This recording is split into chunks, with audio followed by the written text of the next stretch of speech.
Hello, it's Randi Rhodes. Here's a clip from our show, and go to randirhodes.com for the whole thing and a podcast. Buy a stinking podcast. Mary had a little man. The fault. We believe that all men are created equal. To the magnificent mosaic that is America. From radio beacon to radio beacon. I have a dream today. Change has come to America. Believe me. Knock, knock. Who's there? It's a figment of your imagination. Randi Rhodes Show. Turn up your mind. Jason Aldean was on stage. He was just finishing up his set, so this was the last moment of this big celebration. Hard to know if obviously any of that was in the... Here's the big news. Islamic State has taken responsibility, and the man known by the police for issues, I guess mental illness, had reportedly converted to Islam in the last 2 months. As this event unfolds, we have determined to this point no connection with an international terrorist group.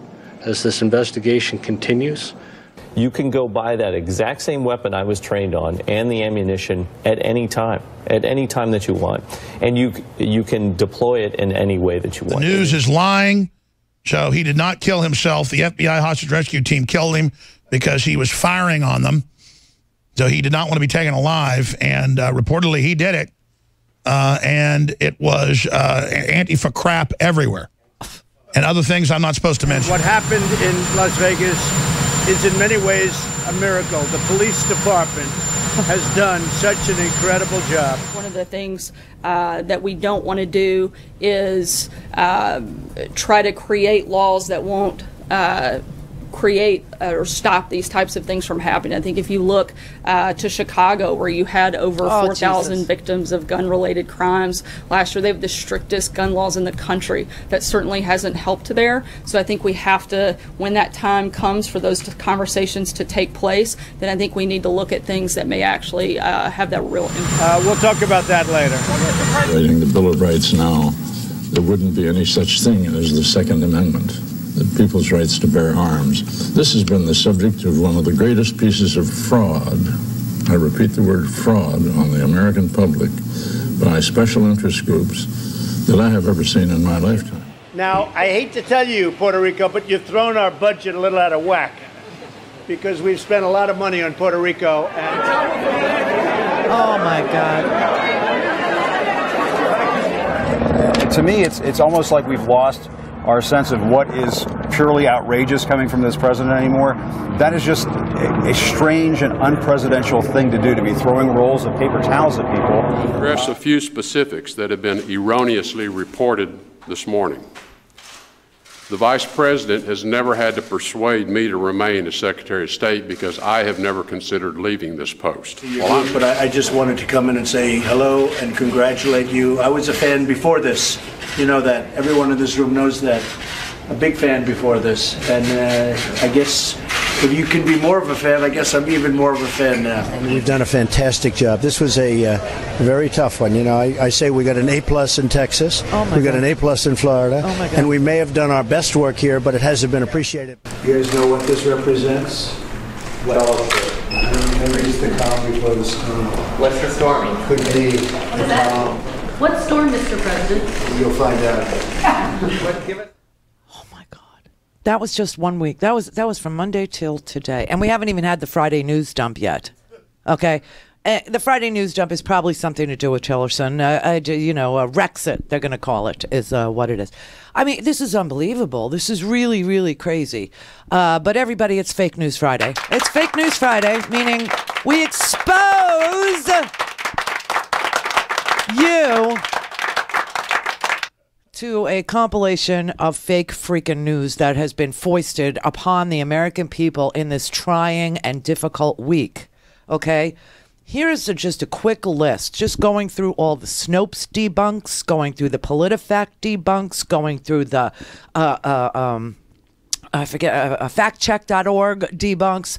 These are just a few of the fake news outlets that were flagged in the debunk of the fake news that psychos will be quoting on my Facebook page over the weekend, okay? This is just a small list of the ones that have been totally outed as being phony and fake, and for various reasons, okay? Some of these are phony because they make money off of your nature, meaning you want to believe that brown people are bad. You want to believe that immigrants are bad and violent. You want to believe that Jews have taken over your nation. You want to believe that everything's a big conspiracy theory. You want to believe that this gunman was part of Antifa. You want to believe this gunman was part of an Islamic extremist group. You want to believe what you want to believe because it's convenient and you can't comprehend what you read, so you've eschewed reading and instead just look at headlines and weird photoshopped pictures and strange freaking videos that are put out by the likes of Alex Jones. Now, that he's the big kahuna, okay? Alex Jones is fake. Alex Jones is a fraud. Alex Jones is a conspiracy monger. Alex Jones plays with people's fears and their base instincts, and so he goes to the top of the list. Fox News is also fake news. Fox News gins up all kinds of stories about Pizzagate, about pedophile rings, about Tiller the baby killer. Oh, and by the way, the House just applauded themselves for passing an anti-abortion bill, and one of the guys who was applauding was Congressman Tim Murphy, who just urged his girlfriend to have an abortion. Fake. It's all fake, okay? Reddit is full of BS and gossip, as you know. 4chan is purely racist, as is the Daily Stormer and Breitbart. But your news wire is fake. Last line of defense is fake. Zero hedge for people that send it to me. A lot of people, send me zero hedge is fake. Shared count is fake. Gateway pundit is fake. Conservative treehouse. Yeah. Fake. 100% fed up is 100% effed up. It's fake. Conservative fighters. Fake. And that's just a brief little list of what is fake out there. And, it's so interesting that most of this stuff is being distributed on Facebook. Facebook doesn't think of itself as a media company because it doesn't generate news content. What it is, and I've tried to explain this to you a million times about media, but just Facebook alone, okay? It's a distributor. It's a distributor of people's products.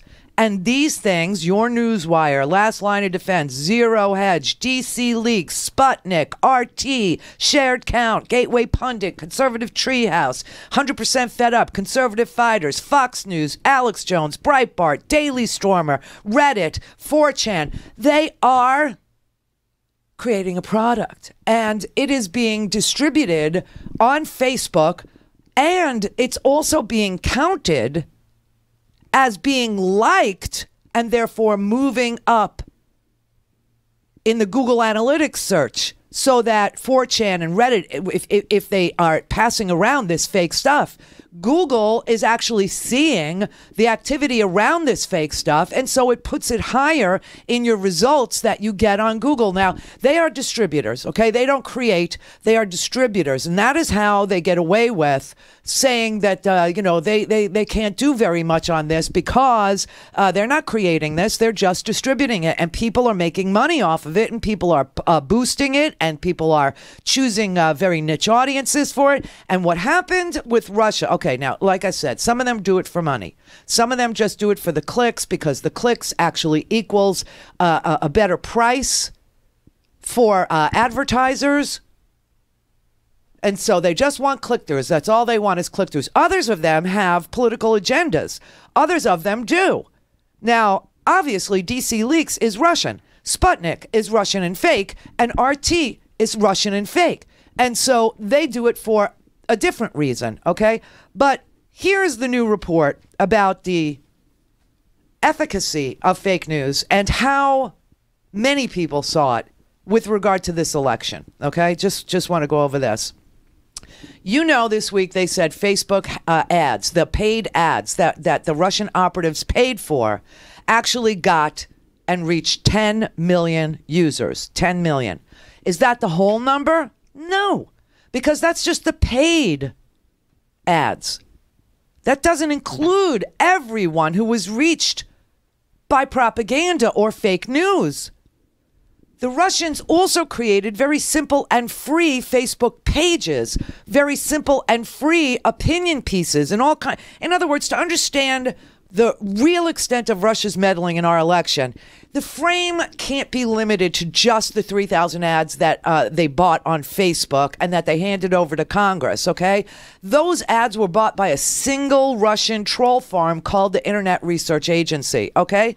But the amount of crap that was put out there by foreign interlopers, by people that did not have your best interests at heart, by people who were exploiting some of our most sensitive issues that we should be dealing with each other and fixing in this country, like Black Lives Matter, like LGBT issues, like guns and immigration. Those were the 4 areas.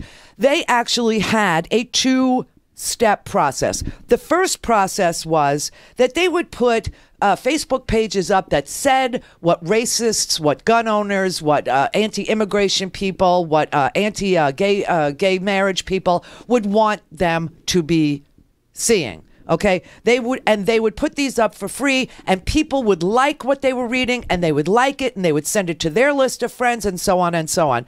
The amount of people that shared posts like that, Blacktivists, United Muslims of America, Being Patriotic, Heart of Texas, Secured Borders, LGBT United, and the opposite side of the fence, okay?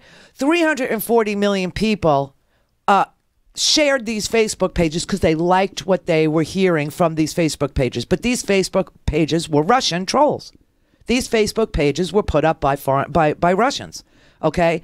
And then you have other accounts that were saying the exact opposite, right? That were saying Blue Lives Matter, that were saying LGBT people are not protected under our civil rights law. Immigration is unabated, and we got to build the wall. Those people, okay, 19 million people saw those, and they had direct interaction with those Facebook pages, and they passed it on to their friends.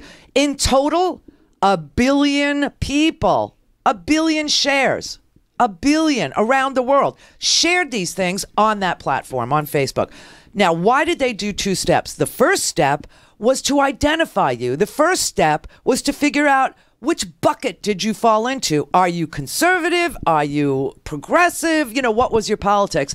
And once they knew who was responding to which pages, then they could choose the audience that they wanted to put out negative information about Hillary Clinton, or negative information about LGBT, or negative information about Muslims, or negative information about African Americans, or anti-immigrant stuff, and they would target conservative audiences and anti-immigrant people, and, mostly they would tell, you that me, I'm a vet, would be anti-vet. Do you know what I mean? And get you to post on my page, and they were the ones that started posting the name Killary instead of Hillary. That was their idea, okay? Now, the $1 billion question is, did they have help figuring out what our issues are and where those people lived, geographically and all this stuff? And we don't know that. That's what we don't know. But I will tell you that it's not just Russian trolls who have an interest. It's all these fake news sites, and you have to stop.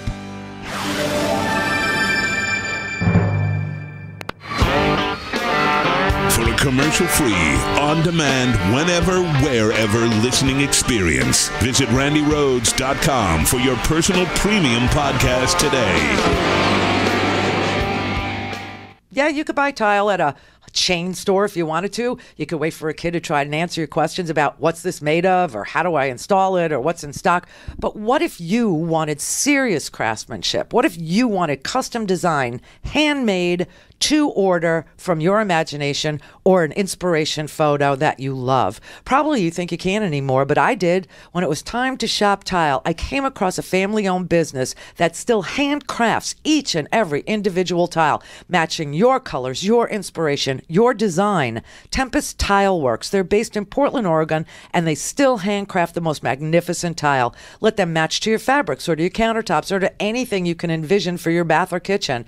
Teeny tiny tiles to oversized, their art or yours. It's all doable, it's all affordable, and it's all individually made just for your project. Visit Tempest Tile Works and look at their amazing gallery of designs and styles and give up the chain stores.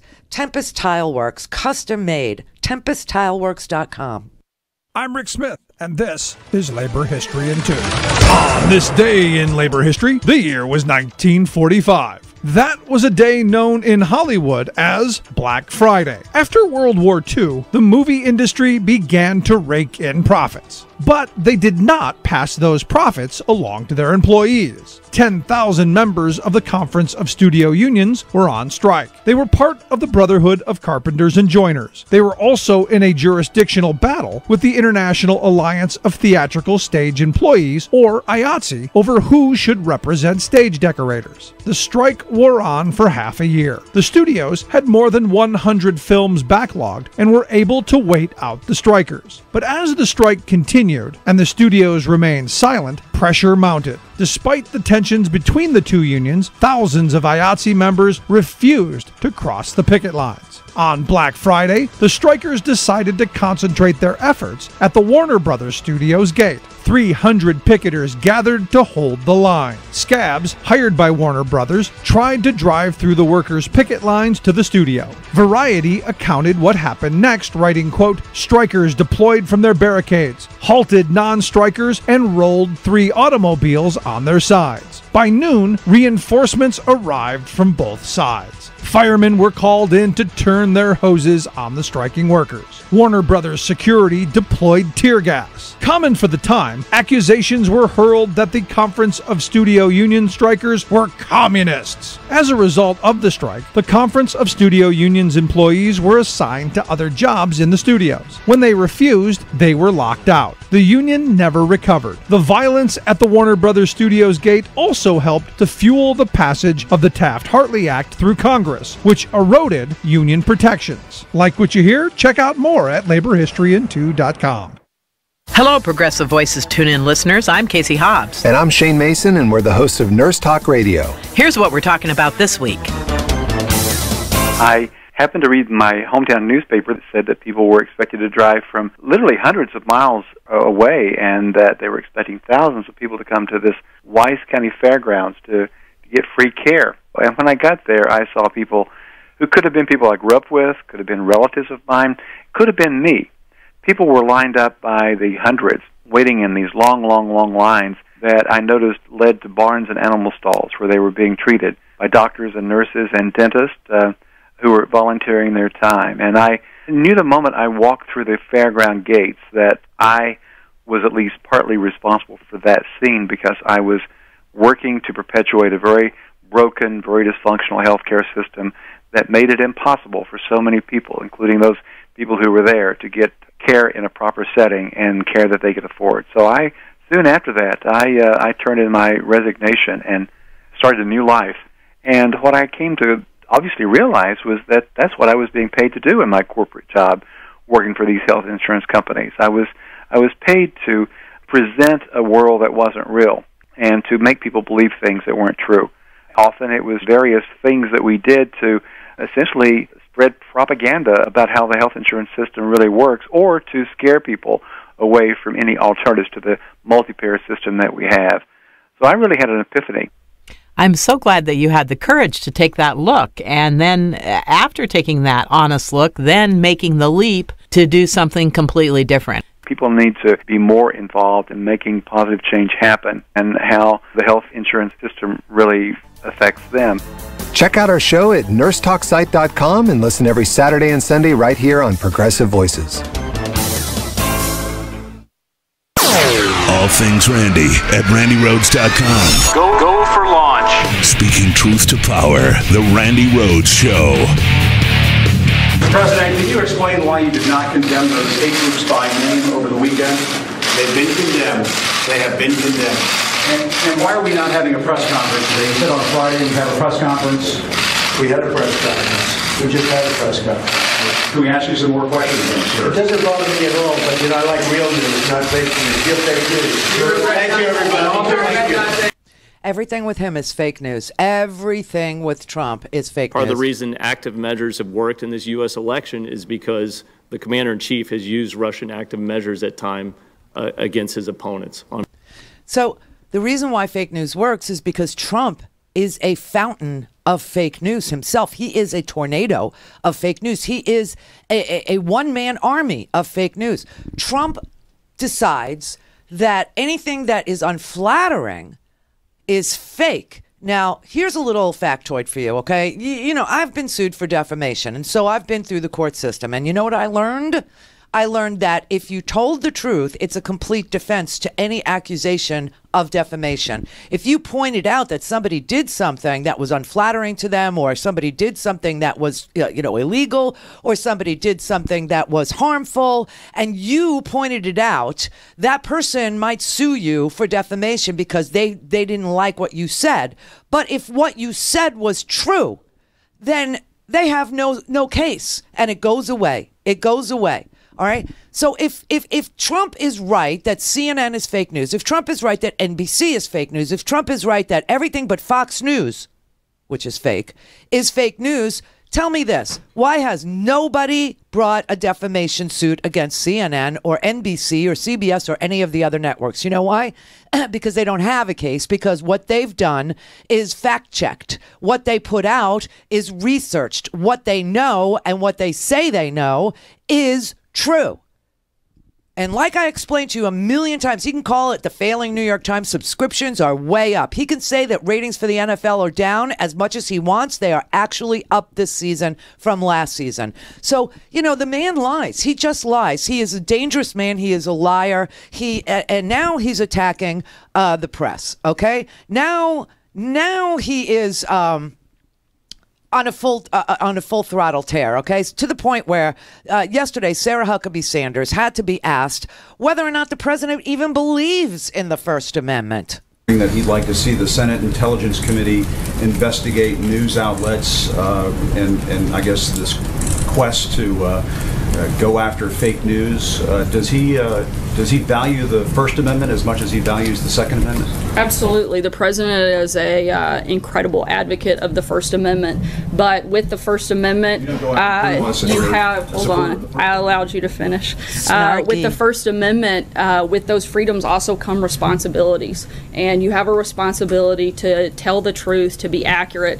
I think right now, when we've seen recent information that says that only 5% of media coverage has been positive about this president and this administration, while at the same time you have the stock market and economic confidence at an all-time high. ISIS is on the run. Unemployment's at the lowest it's been in 17 years. We've cut regulations at a historic pace. We're fixing the VA for our vets. You've only found 5% of your time to focus on some of those big issues, and frankly those are the issues most Americans care about. Not a lot of the things that you cover, not a lot of the petty palace intrigue that you spend your time on. I think that we need to move towards a certainly more fair, more accurate, and frankly a more responsible news media for the American people. May I follow, Sarah, if I could follow up on that. Sorry, I'm going to try to get to everybody, and like I told your colleague, news outlets? if I Just have very, time. very quickly though, should Congress investigate news outlets? No. All right. She is upset because we're not showing the jobs reports. We're not saying the stock market's at an all-time high. We're not telling about all the good things that this president has done. So, all right, let's run the jobs report, shall we? Hurricanes slammed hiring in the U.S. in September. Employment fell by 33,000 jobs. That's the first time that's happened in 7 years. The drop surprised economists who on average had been expecting an increase. Hurricanes Harvey and Irma delayed hiring, but the storms didn't impact the unemployment rate, which fell to 4.2%. Wages shot higher to 2.9% on an annual basis, making the largest gain since last December. All right, so we lost 33,000 jobs last month. That's the first time that we've had a jobs report where in seven years we have not had a negative jobs number. This month, last month, September, we lost 33,000 jobs. And, of course, they're going to blame it on the hurricane. And that's plausible. I'm not going to argue with that. But 33,000 jobs have been lost. She wants us to play the jobs report. Well, we got the jobs report. It's Friday, and we got the jobs report. We lost 33,000 jobs in this country. For the first time in 7 years, we had a negative jobs number. Okay, Sarah, there you go. There you go. It's a fact. Of course, it's fake news, right? It's fake news. Well, it comes from USA Today. It comes from Bloomberg. Comes from the Bureau of Labor Statistics. You know what I mean. Well, we've been talking about, before my question, the Second Amendment and this issue of bump stocks that you were just talking about. And so I asked Sarah Sanders the question, does he value the First Amendment as much as he values the Second Amendment? Because he did put out that tweet earlier this morning suggesting that the Senate Intelligence Committee investigate news outlets on the hunt for fake news, as the president likes to call it. And, I think what Sarah Sanders did at that point was sort of use that as an opportunity to tout some of the news that they feel like we don't talk about enough, which is that the economy is doing well, the stock market is doing well, and so on. But I did try to ask a follow-up question, which was, very simply, should Congress investigate news outlets? And it sounded to me like she said no, but then she did call on a Noah right after me, another reporter in the room named Noah. So we didn't really get a clear answer on that, and so it took one of our other colleagues later on in the briefing to sort of follow up on that. And I think Sarah Sanders sort of answered the question where she said, I don't think that's what we're talking about here, something along those lines, but not really definitively answering this question, not definitively closing the door on this. And we should just make it very clear. Yeah. If Congress were to start investigating news outlets, Brooke, we are then something less than the United States of America. It is just an appalling suggestion to come from the President of the United States. And Sarah was saying, reporters shouldn't engage in opinions and so on. That, I guess, in her mind amounts to some sort of fake news. But I don't think it's really an outlandish opinion to say that Congress should not be investigating news outlets. Not in this country, Brooke. Really? Does anybody find it outrageous that Congress would be investigating the New York Times, the Washington Post, the Wall Street Journal, CNN, ABC, NBC? No, because, if you have been defamed by any of these news outlets, they are very deep pockets, these news outlets. They have lots and lots of money to recover. So that if they come after me. It's so funny. They would come after me. And one of them actually sued me for defamation for $11 million. $11 million. That was what they said their damages were. Of course, that one went on the longest. I think that case went on for like 5 years.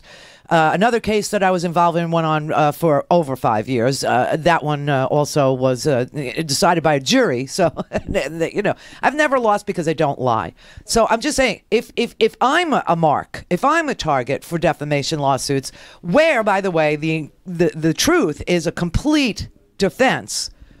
For anybody claiming they didn't like what I said, that's fine, but you can not like it all you want. But, in a court of law, they're going to say, what facts did you rely on and where did you get them and who was your source and everything else? And when you show them, they go, sorry, but she told the truth. So bye-bye, just don't let the door hit you where the good Lord split you. Yeah, hey. But if I'm a target, then imagine what these giant conglomerates are. How much money you could recover from Comcast that owns NBC, or how much money you could recover from CNN, or how much, right? And why don't they sue them? Because they know that they are telling the truth. That is why there is no lawsuit. And that's the remedy. That's the remedy for being lied about in a free press, okay? So it's just so fascinating. Now, why don't these little groups, Shared Count and Gateway Pundit, why don't they get sued? Because they don't have very much to take. And, it would just be, although I've thought about it. Now, the problem with me doing it is, how have I been harmed? And I have to think about how I've been harmed. And, of course, you have to harm somebody in a way that affects their livelihood. That's what it takes to bring a case like that. So I don't know. I mean, it's what's fascinating about all this reporting about the fake news sites that are out there is it seems like Harvard looked at, the Harvard Columbia School of Journalism. A lot of people have looked at this fake news epidemic that this country has been just disoriented by. And they figured out that the more virulent, the more ugly what you're posting is, the more people like it. Which tells me we have a very angry country. Very angry countries, to the point where this country is so angry, it wants to blame other Americans for what they feel slighted about. And it's dangerous, but that's how people make money. This report is just so amazing. It's called Russian Propaganda May Have Been Shared Hundreds of Millions of Times. New research says, and this is a Washington Post article, it's also a Reuters article that the Washington Post reprinted. And it finds that there were 2 steps, like I outlined to you, that Facebook, part of the Russian disinformation campaign, consisted of at least 2 steps. The first was to identify voters and sort them into buckets based on the issues they respond to. That was done through what they call organic posts, meaning no money was put behind the posts. It was just people spewing, nonsense that people liked and responded to. And the second step was to target them in the buckets with Russian bought political ads that shape their interest, okay, by feeding them fake information about LGBT people and Muslims and blacks and anti-immigrant people and conservative and all this stuff. But they found that the people who clicked on things, liked them or shared them with their friends, tended to pick things that were anti-American, tended to pick things that were, ugly about America. And these were the conservatives. These were the people that were receptive to conservative messages that only Donald Trump could fix it, that were receptive to, the election is rigged, that were receptive to the fake news memes, and were receptive to, it's unbelievable that Americans are literally, the conservative American, the white nationalist American, the Trump base American, was very, very interested in slamming America. Blame America first. That's what I've called it since the beginning, because that is what Trump did. When he was on the stump, he would always blame America first. He would blame Americans for their own brutality, for their own deaths. He would blame, he did it in Puerto Rico too. You know that, right? Puerto Rico. We love Puerto Rico. Puerto Rico. We love you. And we also love Puerto Rico. He blamed them for their own disaster. He said that they weren't helpful. He said that they wouldn't help themselves. He called them lazy. He threw paper towels at them. He said they didn't need flashlights, even though only 7% of the island had electricity. He blamed them for everything. And in fact, some of the fake news has to do with, a lot of it had to do with Puerto Rico. A lot this week had to do with Las Vegas. All the fake news that's surrounding Las Vegas, like the Alex Jones conspiracy theories. First, it was a Bolshevik revolution because it was October 1st or some crap. Then they found Antifa crap in his room. Now they're saying that there were shooters on the 4th floor because they saw muzzle shots and stuff. And really, what it was lights from the stage reflecting off a gold mirrored building. Yeah, people are all over the place with this, Las Vegas conspiracy theories. But, the stuff about Puerto Rico, that was also spread by fake news. And Fox. Fox actually participated. Gateway Pundit, conservative fighters, 100% fed up, shared count.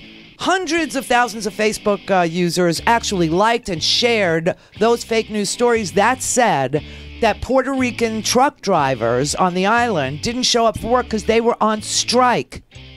That's completely and utterly false. They didn't show up because there was no road to get to work. They couldn't forge a river to get to San Juan. They couldn't get from the suburb 10 miles away to their job in San Juan.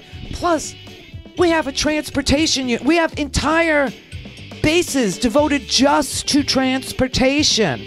And we could have sent drivers and diesel, but we didn't. So he just blamed them. And these fake news outlets actually spread these lies. Clear for takeoff. The Randi Rhodes Air Force. Air Force. RandiRhodes.com.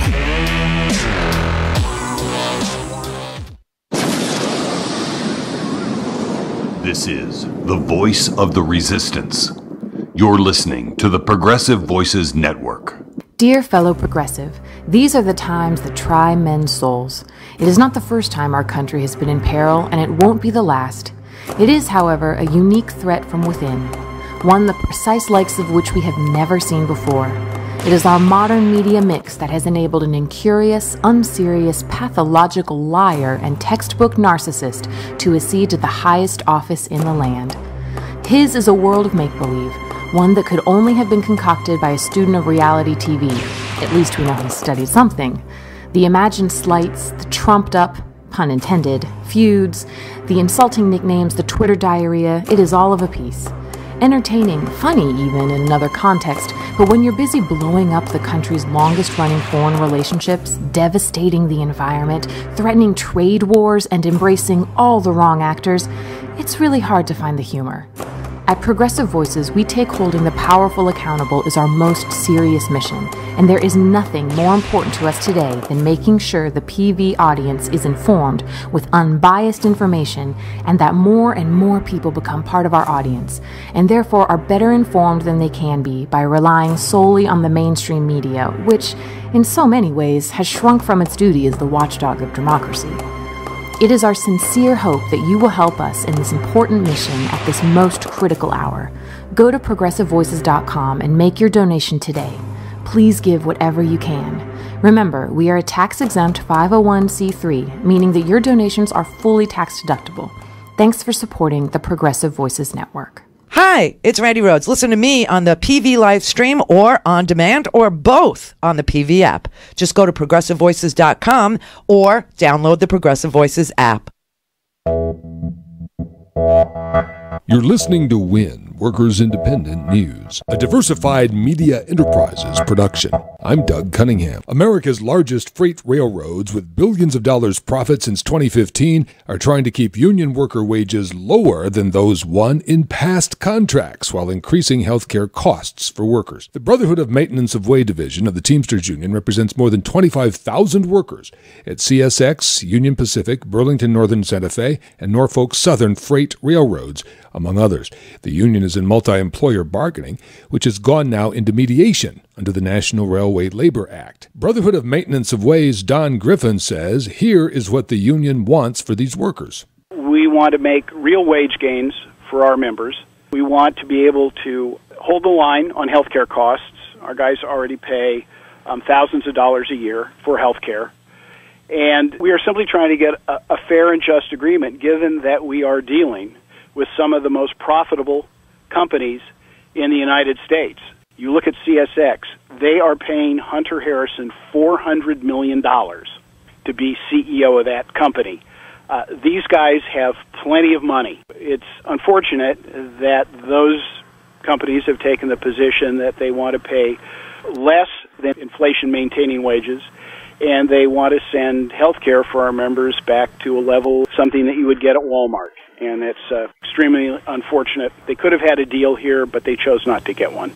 Griffin says the Brotherhood of Maintenance of Way Division of the Teamsters will continue in mediation until the mediation board ends it, as the union continues to fight for a fair new labor agreement for freight rail workers.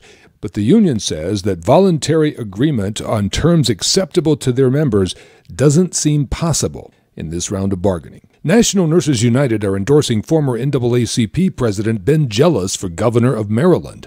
The Nurses Union says it's proud to endorse because of his inspiring vision for Maryland and his track record of activism and advocacy for social, economic, and racial justice. Jealous shares NNU's support of a Medicare for All health system. Jealous says he will work for a Medicare for All system in Maryland if elected governor. He says it's the best way to support families and small businesses who keep struggling to pay more for health care each year that provides less coverage as prices skyrocket. The nurses say they are eager to campaign for Jealous. WIN is made possible in part by the OPEIU, the Office and Professional Employees International Union. WIN is America's multimedia news voice for workers. We need to make more money. You know, what they're paying us, the greedy corporations, they just want to pay us what they want to pay us. Support WIN's worker news mission at workersindependentnews.com. You've been listening to WIN, Workers Independent News. For more information, visit workersindependentnews.com. The Randi Rhodes Show is live on RandiRhodes.com and the free Progressive Voices app for Android and iOS. Visit the App Store or ProgressiveVoices.com now. She said, we see a problem with any story that's opinion that's put out as fact. So, Brian Stelter, isn't that basically Fox News, the president's go-to TV channel? Indeed. The president has not given news interviews on TV since May. What he does is he goes to his friends, not even the news journalists on Fox News, but his friends on the opinion side, and speaks with them. So I hope the next time the president's interviewed, we'll get an answer to this question about whether he actually wants Senate investigators to look into the editorial processes of American news organizations. That's so sick. I mean, the president is asking the Senate Intelligence Committee to look into fake news as it's being disseminated by CNN and NBC and ABC and the New York Times and the Washington Post. But he doesn't say he wants an investigation into Fox News. He doesn't want an investigation into Breitbart. He doesn't want an investigation into, the Daily Stormer. He doesn't want to, nothing. It's unbelievable. It is just this. He is such a strange man. He is a factory, actually, of fake news. He creates it every single day. He lies like, Jimmy Kimmel last night put up, some of the PolitiFact numbers about how often the president lies and how often the president tells the truth. It's stunning. Meanwhile, President Trump was anything but jolly today. He's still fuming about this Rex Tillerson story. It was reported yesterday that his Secretary of State, Rex Tillerson, wanted to resign earlier this year and referred to the president as a effing moron at a meeting. Trump tweeted multiple times yesterday insisting the story was fake. Tillerson decided to hold a press conference yesterday at which he denied ever wanting to resign, but did not answer the moron question. And that's got the president's little thumbs tingling. So this morning, he again tweeted, why isn't the Senate Intel Committee looking into the fake news networks in our country to see why so much of our news is just made up fake? I guess he's moved on from Puerto Rico and Las Vegas. The Senate Intel Committee, by the way, is busy right now looking into the fake news stories the Russians made up to help him win the election. But, of course, the other irony is no breathing human on the planet Earth produces more fake news than Donald Trump. This is Donald Trump's rating on PolitiFact, the nonpartisan fact-checking organization. According to them, only 5% of the things that come out of his mouth are true. More than two-thirds, 69%, are either mostly false, or pants on fire false. This is another chart. This one's from the Washington Post. Over the last 232 days, Donald Trump has made 1,145 claims that are false or misleading. And that's just the stuff he says in public. Who knows what he's... Donald Trump is a tornado of fake news. He's the Michael Jordan, Elvis Presley, and Great Wall of China of fake news combined. Okay? He is. He's a fake news factory. He is a one-man manufacturer of fake news. It's unbelievable. And he wants the Senate Intelligence Committee to look into network news. It's just unbelievable what goes on here. And obviously, the Russians propounded a ton of fake news on us in the election, and now the reports are showing that they had a two-step process.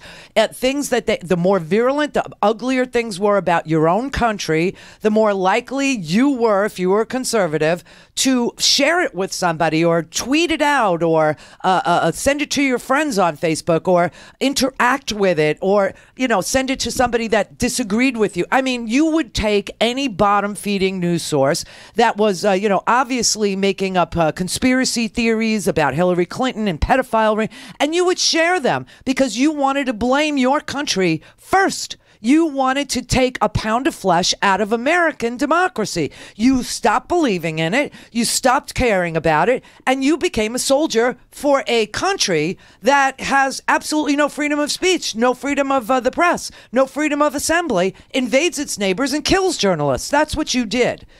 Many, multiple millions of times. That is what Americans did. The president was either told it was working or was part of the idea behind it. it? You know, personally, I think Paul Manafort in 2005, when he was working with Rick Davis at Davis Manafort, had a client that, a Russian client that wanted a plan, that was Oleg Deripaska, who wanted a plan to upend American democracy.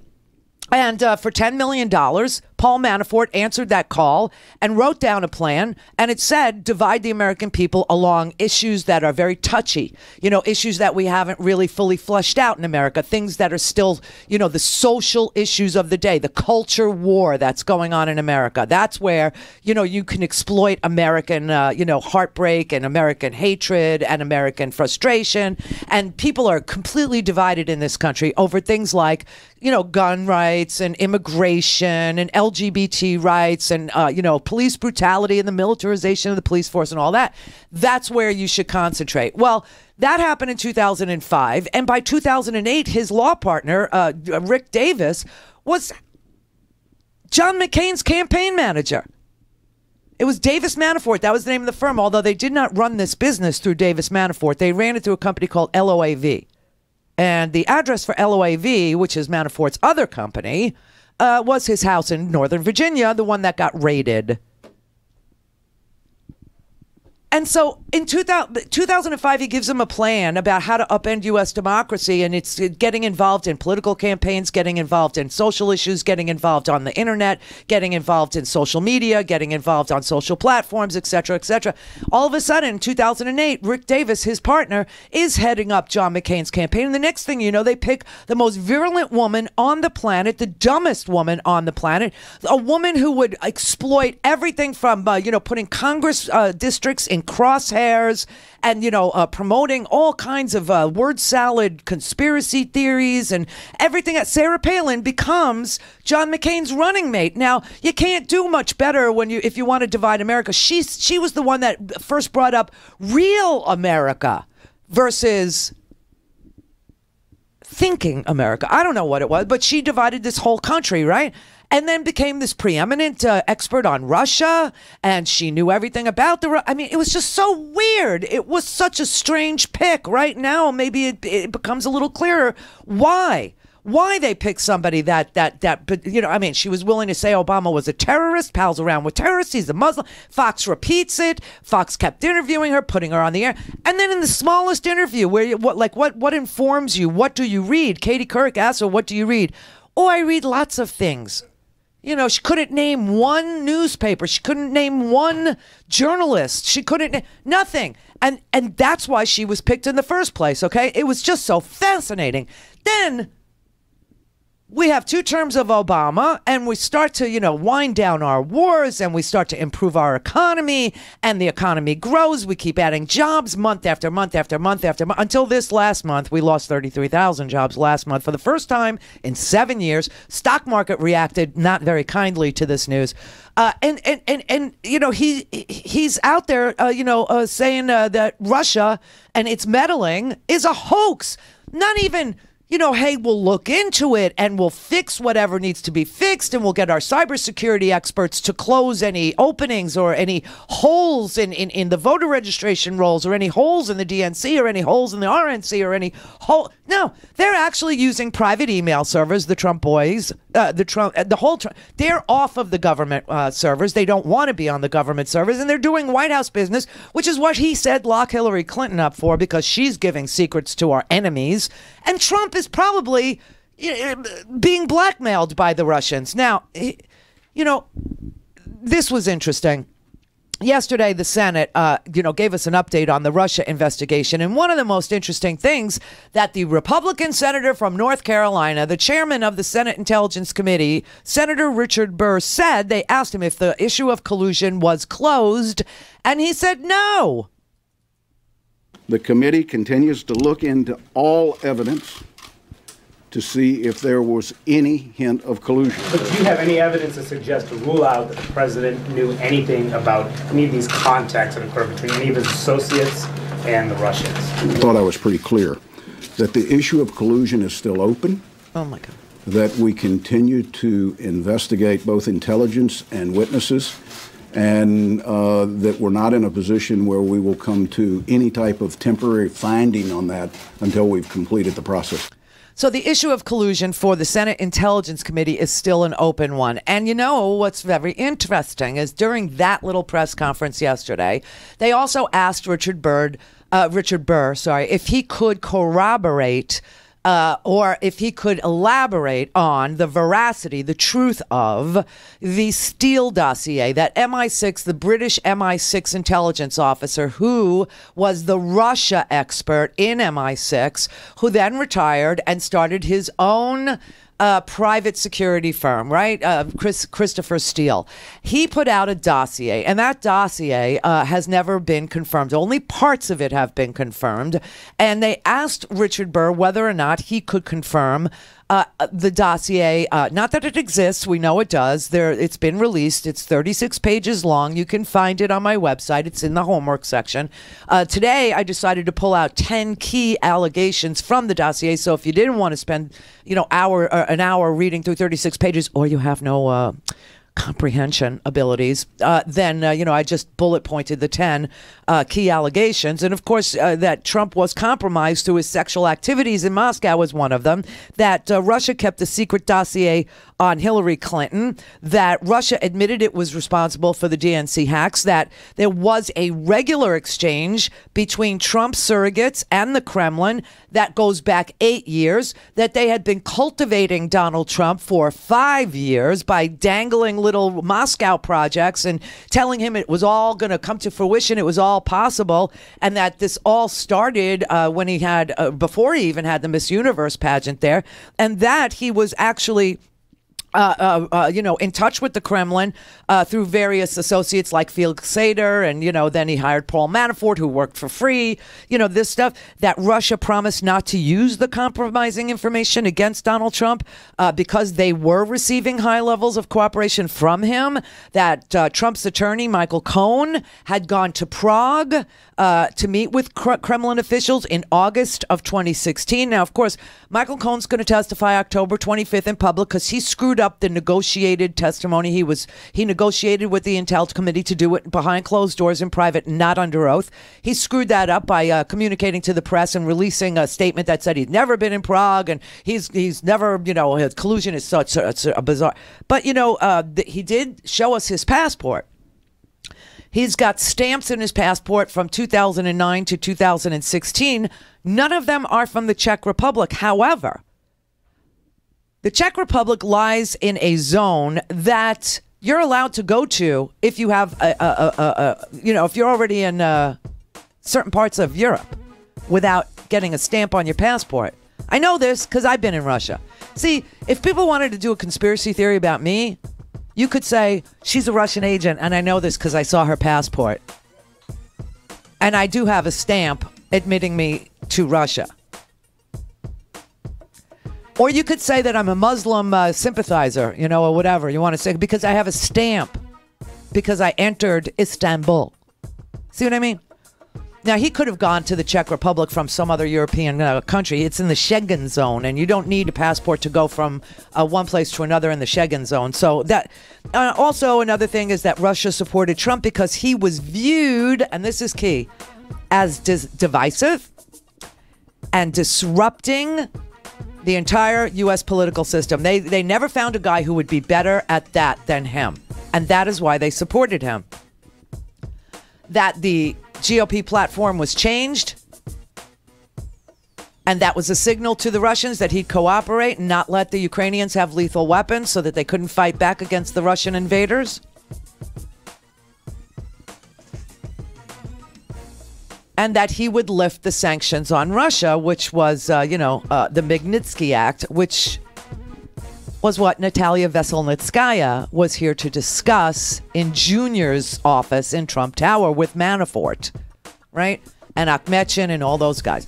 So it's interesting because Burr said he couldn't confirm it because he hadn't talked to to Christopher Steele, hadn't been able to get access.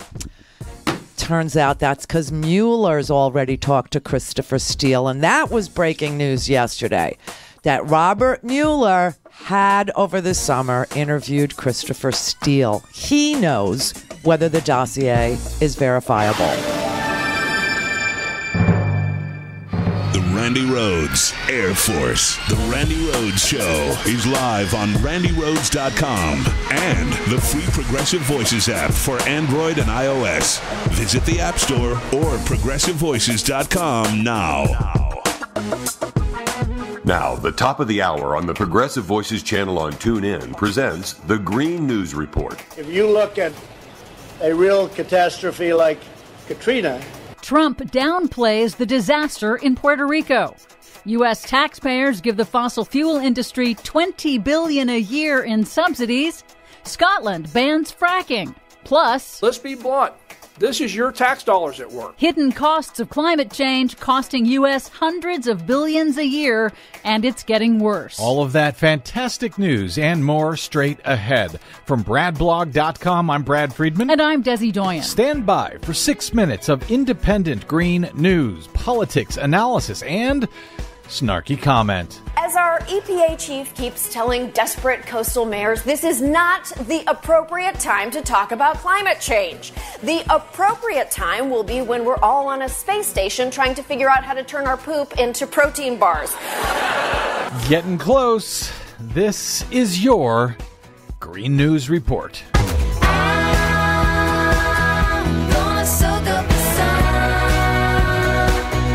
Okay, Desi Doyen, even though Donald Trump seemed to be downplaying the disaster in Puerto Rico, the death toll is quickly moving up. Yes, it is. The governor of Puerto Rico on Tuesday raised the official death toll from Hurricane Maria to 34. That's likely to rise as federal disaster relief slowly begins to reach remote areas of the island that have been cut off since the storm hit 2 weeks ago. FEMA officials report that 7% of Puerto Rico now has electricity, with hopes to restore power to a quarter of the island by the end of October. And yet Donald Trump, when he went down to Puerto Rico this past week for a couple of hours, told the people there, they don't need flashlights anymore. Yeah, it was bizarre. In remarks during his short visit to Puerto Rico on Tuesday, President Trump suggested Puerto Ricans should be doing more to help the federal government amid the devastation caused by Hurricane Maria, and he downplayed its magnitude. if you look at a real catastrophe like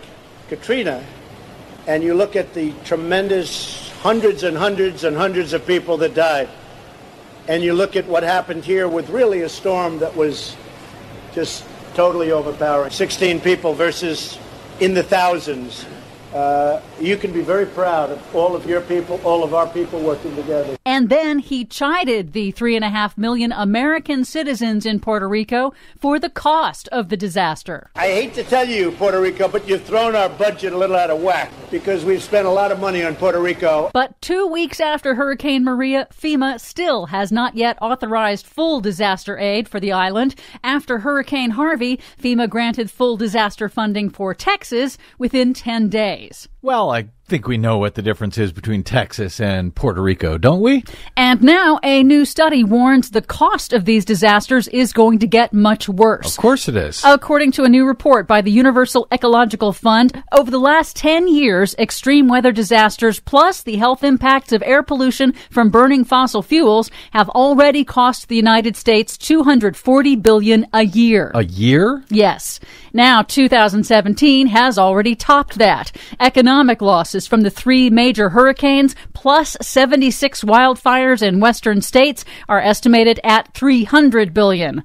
The researchers project that future climate shocks could cost the U.S. nearly $1 billion a day in coming years. Wow, you'd think Republicans who claim to be fiscal conservatives would care about that thing if there were any actual Republicans who actually are fiscal conservatives. Craig Fugate, FEMA director during the Obama administration, in a conference this week, warned that the economic losses caused by 3 major back-to-back hurricanes in just a few weeks should be a wake-up call. And not only is climate disruption driving the cost of disasters, but we have been pricing risk in this nation so low that we're not changing behavior, and we're encouraging growth in high-risk areas and putting both vulnerable populations and your tax dollars at risk. Meanwhile, U.S. taxpayers are already spending $20 billion a year to subsidize the fossil fuel industry. That's through a mix of tax breaks, loopholes, and infrastructure support, according to a new report by Oil Change International.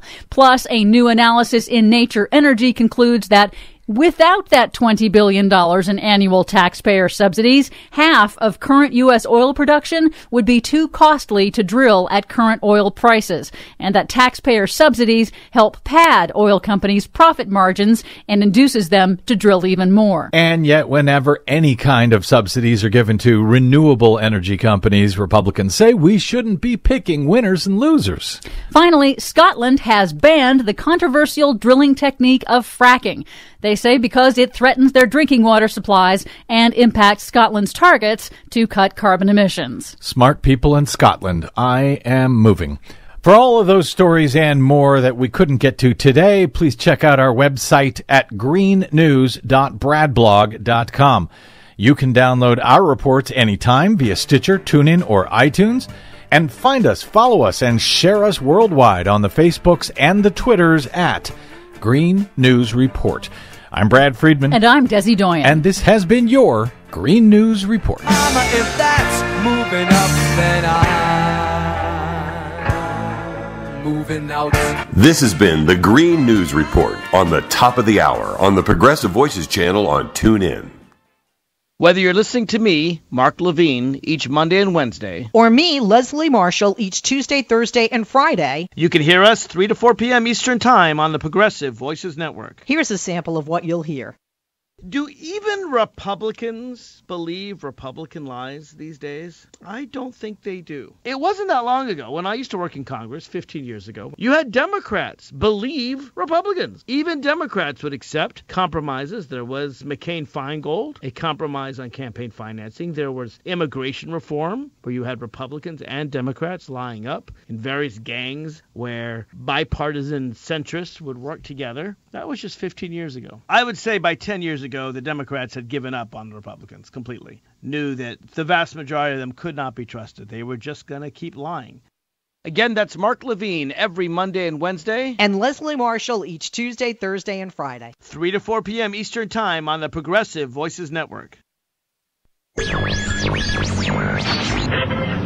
had a little man. The fault. We believe that all men are created equal. To the magnificent mosaic that is America. From radio beacon to radio beacon. I have a dream. Change has come to America. Believe me. Knock, knock.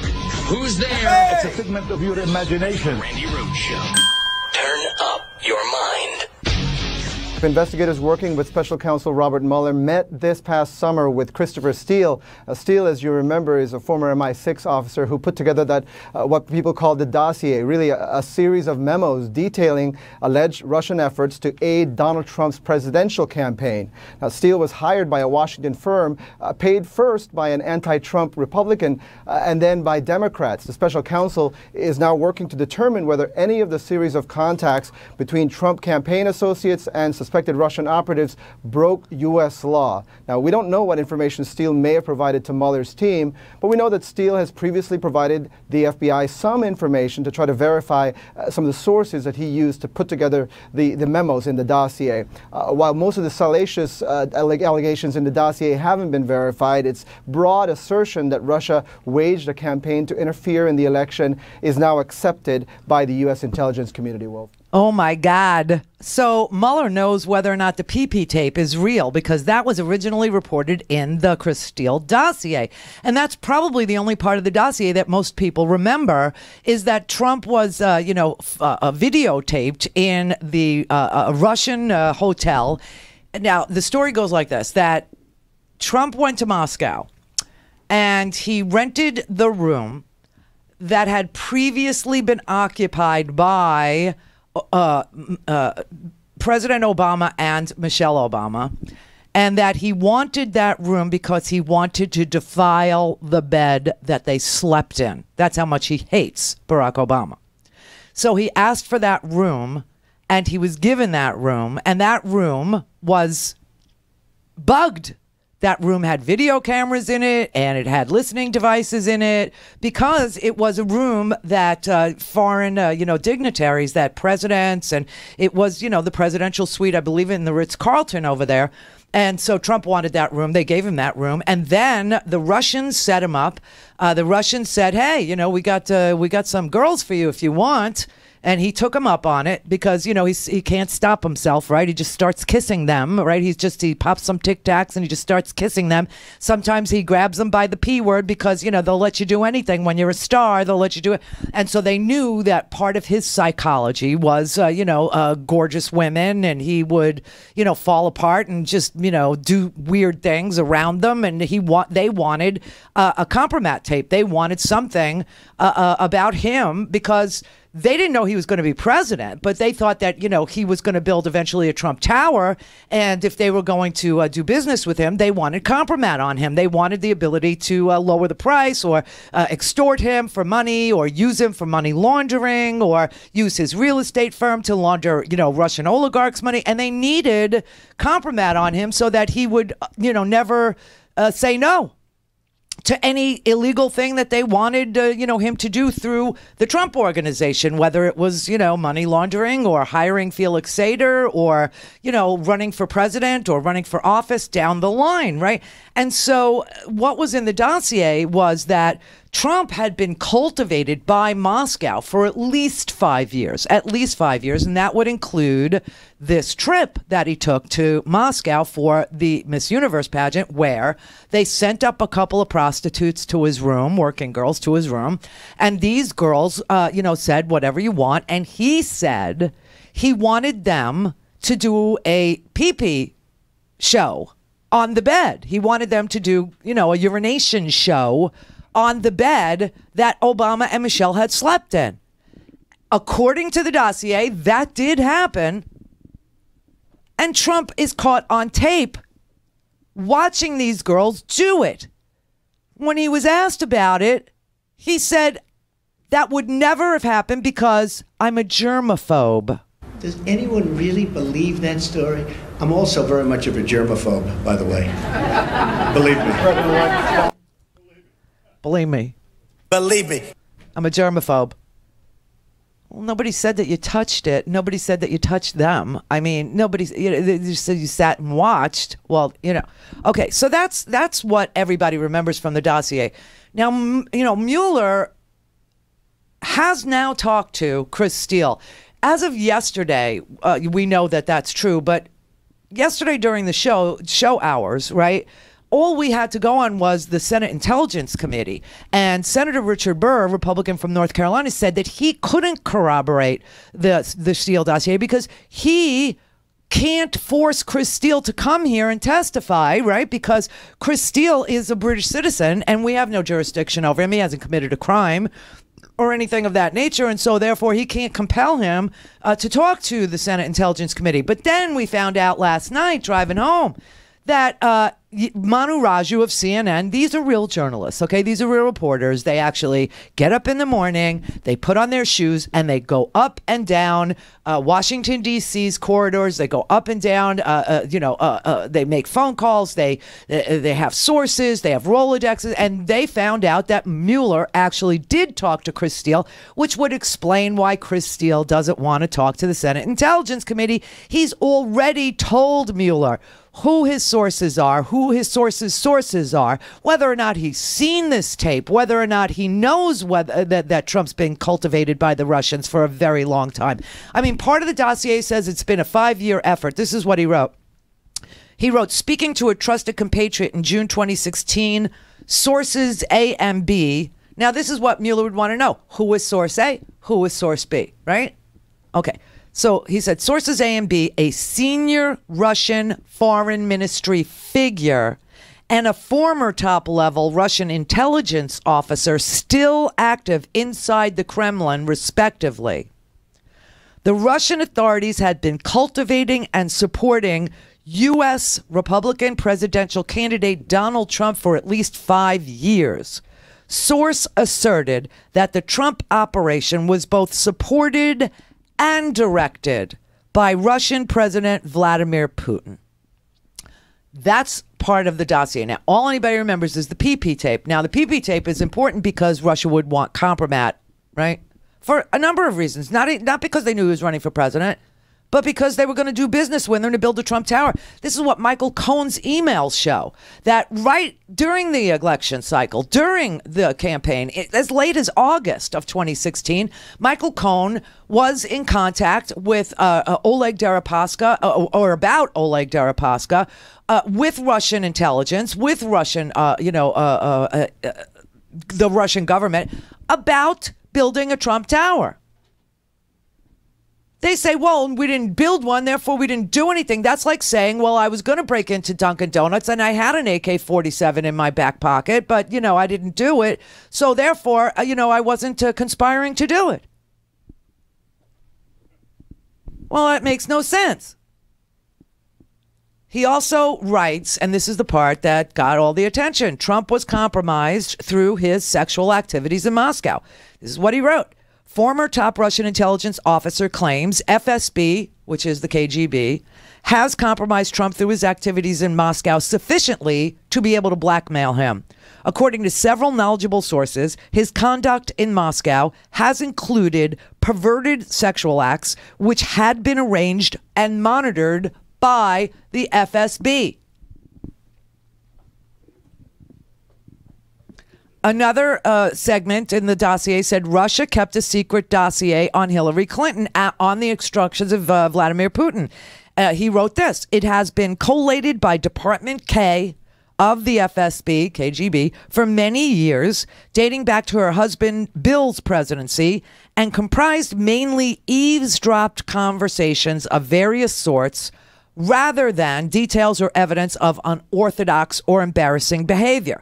Some of the conversations were from bugged comments Clinton had made on her various trips to Russia and focused on things she said that contradicted her current position on various issues. Others were mostly phone intercepts.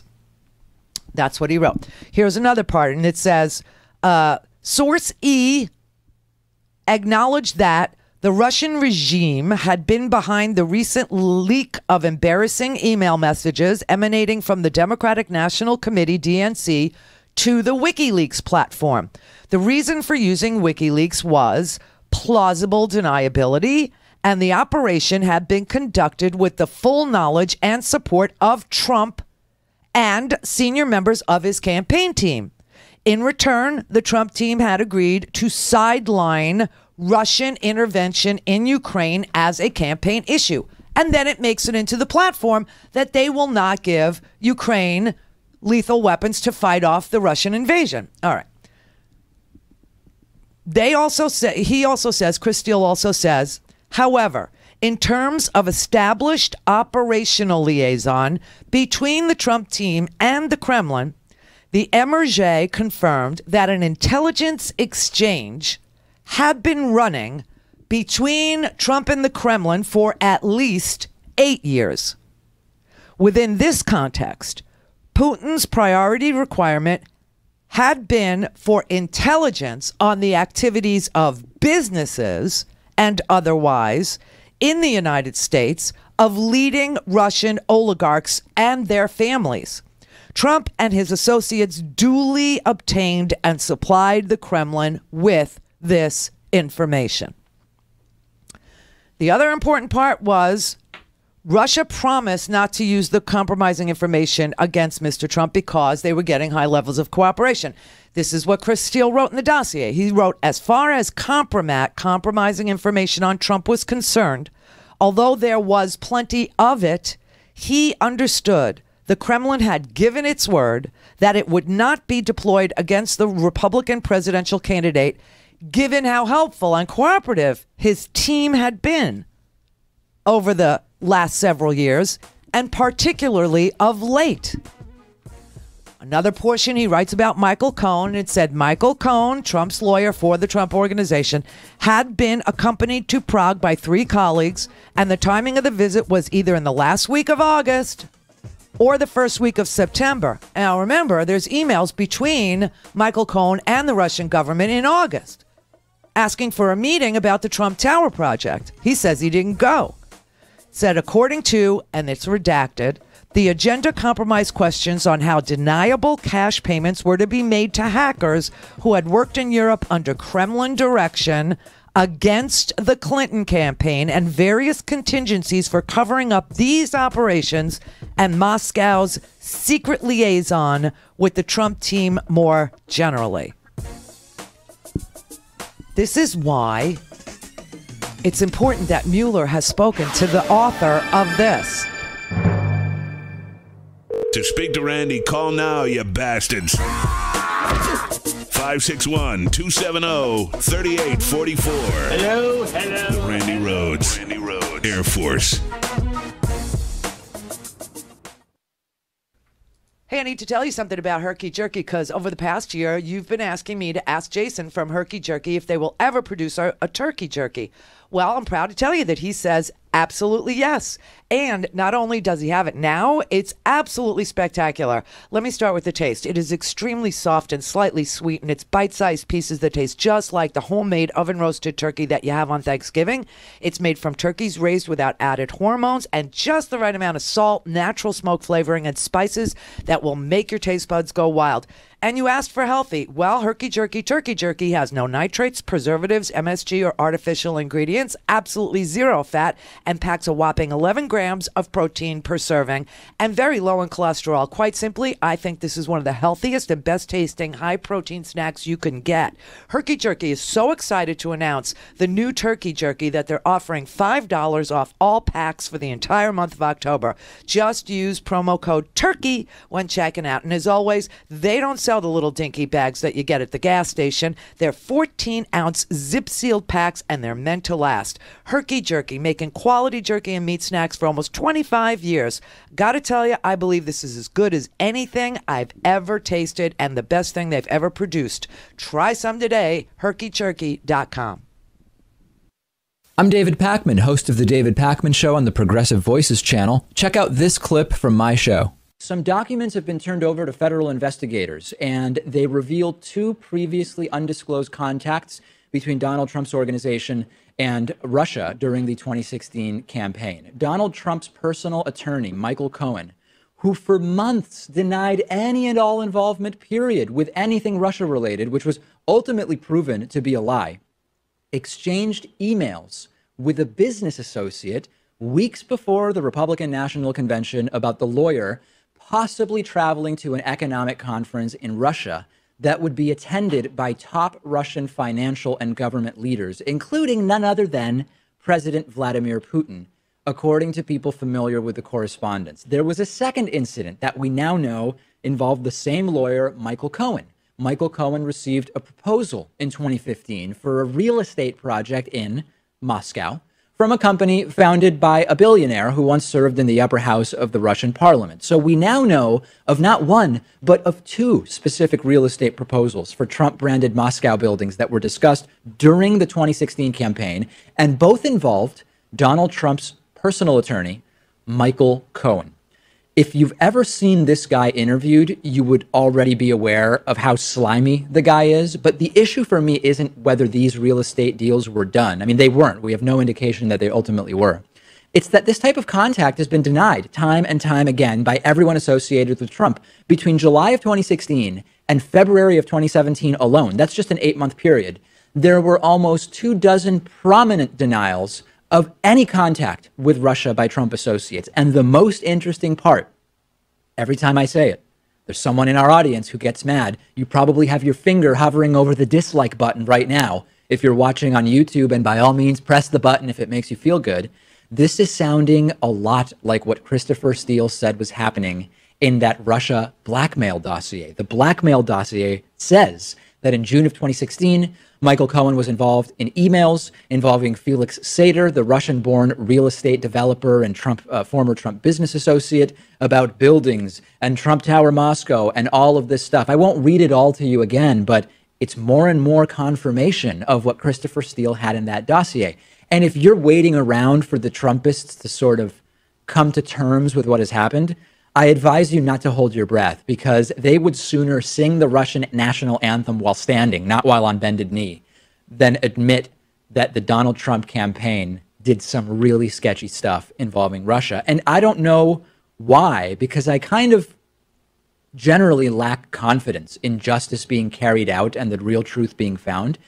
I'm kind of cautiously optimistic that Special Prosecutor Robert Mueller is eventually going to figure all of this stuff out. I'm normally such a cynic and a skeptic, and sort of the opposite of naively thinking it's all going to be worked out the way the law dictates. But for some reason, I am holding out hope that Robert Mueller is actually going to get to the bottom of this. And it is national tragedy after bungled disaster combined with terrible leadership and corrupt lies day after day.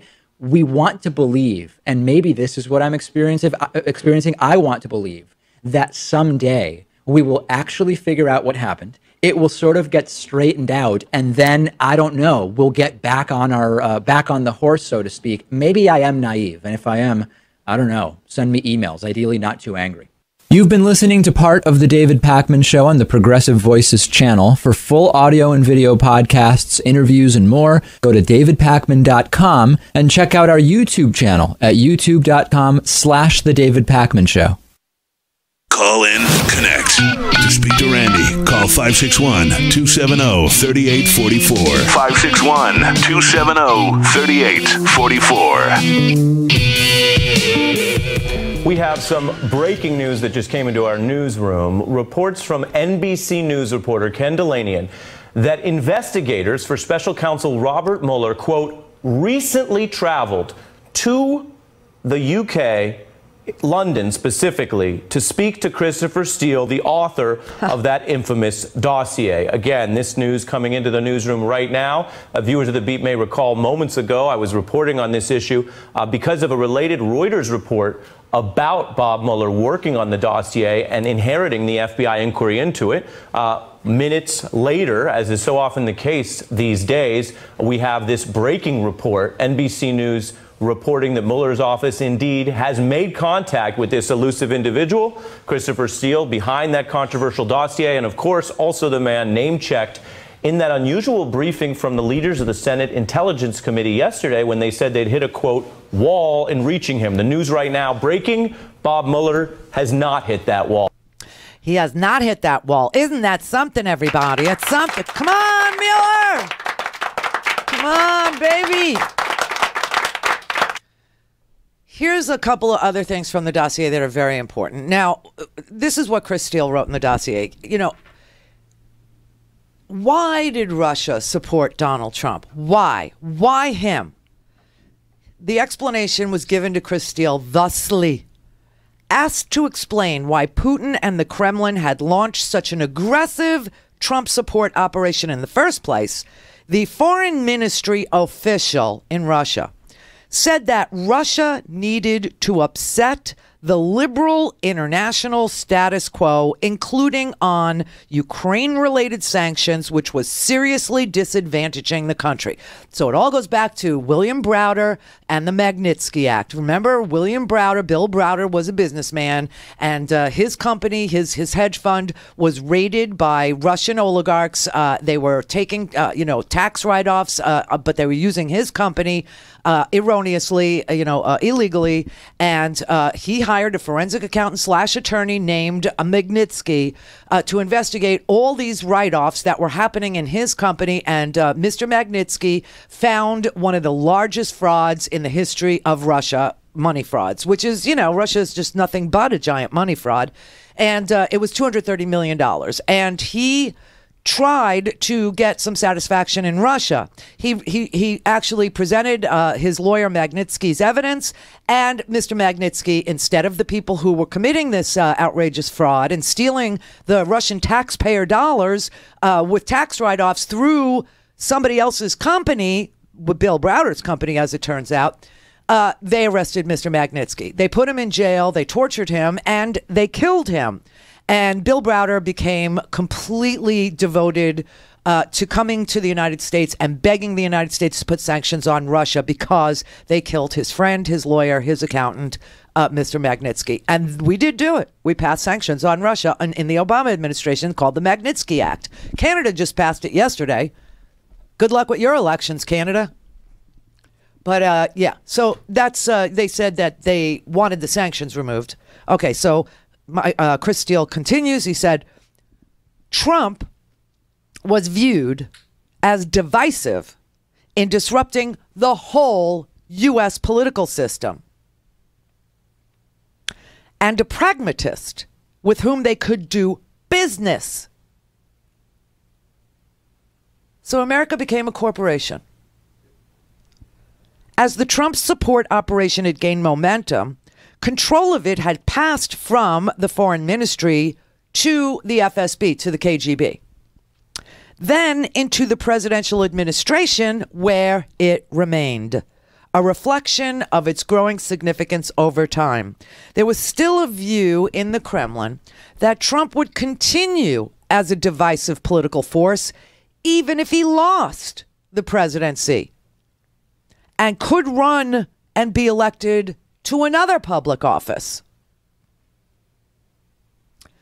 So they had plans, if Hillary won, for Trump to start attacking her with Russian talking points and Russian, fake news and Breitbart and the whole, Mercer family and all that. They were going to disseminate all this crap about Hillary until, this country just burst open, with, she's this, she's that. Whatever. So they had plans for that. And then they were going to run him for something else, maybe senator from New York or maybe, Unbelievable. And then finally, the dossier says, in terms of the substance of their discussion, Sechen's associate said that the Rosneft president was so keen to lift the corporate Western sanctions imposed on the company that he offered Carter Page and other Trump associates the brokerage of up to 19% of the privatized stake in Rosneft in return. That is a big, giant Russian oil company. It's an oil giant, Rosneft.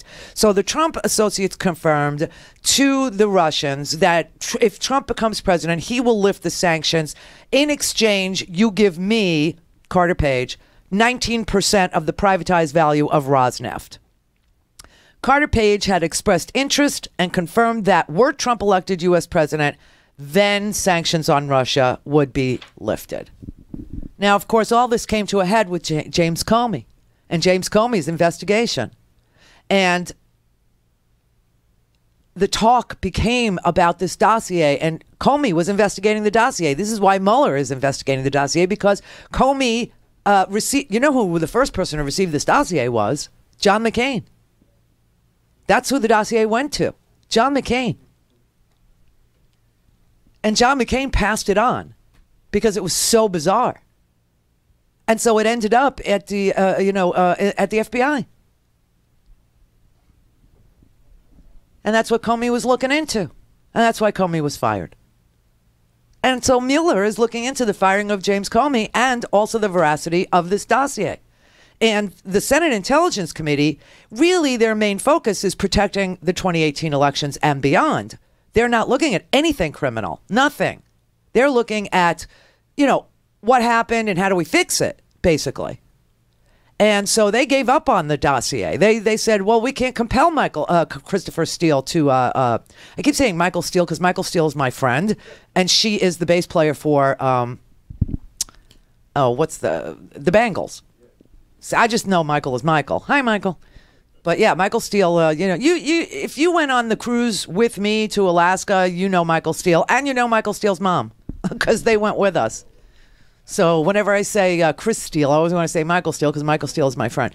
But Chris Steele could not be forced to come here, and he didn't. Mueller got on a plane and went to London and talked to him. And so just keep your fingers crossed, everybody. Keep your fingers crossed. Now, the idea, today, ABC News reported today that a bunch of attorneys and a bunch of D.C. attorneys went to a D.C. judge today. What did the tweet actually say? Just read it to me.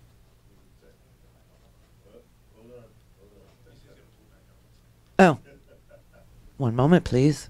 Please continue to hold. One of our representatives will be with you shortly. It said ABC News, Robert Mueller's team met behind closed doors today with unknown group of attorneys and chief judge of U.S. District Court in D.C. Okay. My best guess is that Mueller went to a D.C. court to get more warrants. You agree, Howard? Yes. Yes. Yeah, more warrants. So who could that be for? It could be for whoever is source A, B, C, D, E, F, G in the dossier. Because now that he's spoken to Christopher Steele, and Christopher Steele, of course, what Mueller would want to know is who is source A, who is source B, who is source C, D, E, F. And if Chris Steele was willing to give this information to Mueller and name names and say who his sources were and who their sources were, for instance, Oleg Deripaska, for instance, Igor Sechin, for instance, Akhmetshin, for instance, Natalia Veselnitskaya, right? And if he was, and if Christopher Steele was willing to tell Mueller, then Mueller would probably go straight to the D.C. court where the grand jury is and ask for more warrants for these named people, and it will have to be proof beyond, that there is a reasonable assumption that these people had committed a crime. And that's the only way that the court would issue these warrants. So let's see if there's warrants, issued next week. Or tonight. Now, if we know this, of course Trump knows this. If we know this, General Kelly knows this. If we know this, Rex Tillerson knows. Everybody in the cabinet well, I won't say everybody in the cabinet knows it, but if we know this, Trump knows this. Okay, there is no way that we know more than he does about Mueller's investigation. It's just not possible. And so yesterday, Trump, surrounded by the top military brass in this country, the leading edge, the tip of the spear of all things military in this country, the admirals, the generals, all of them were called to a meeting.